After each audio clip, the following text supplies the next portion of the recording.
So yesterday, only Whitey stay here beside me while si Matt, I don't know where he is.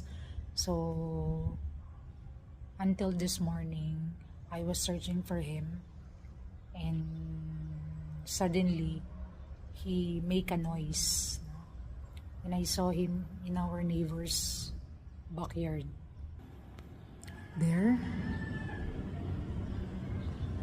he is asking for help because he cannot use his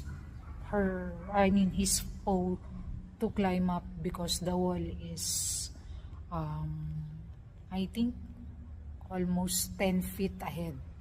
So I was able to help him to go up and eat this morning. So now he just stay here beside me.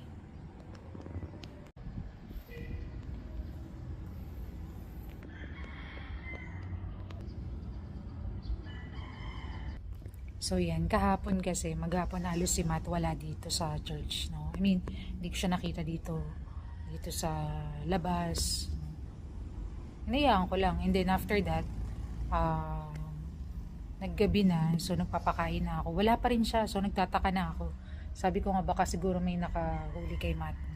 Kinuha na siya. So ako nalulungkot na. Then, hanggang sa maggabi, makapasok na ako sa loob ng bahay. Wala pa rin siya, hindi ko pa rin siya nakikita. And then this morning, hinihintay ko na lumabas kasi magpapakain na nga ako. So, suddenly, narinig ko na may nagmamiyaw-miyaw dun sa kapitbahay namin. Diyan sa bahay na yan, sa ibaba. So, sinilip ko, pagkatingin ko, siya nga, si Matmat nga, humingi ng tulong. Kasi hindi nga siya makaakyat dahil ang taas nga ng pader. So, tinulungan ko naman siya, hindi ko alam kung ano ibibigay ko para kumapit siya eh. Tsaka nahihiya ako sa kapitbahay namin kasi may tao doon. Pero tingin ko tulog pa sila.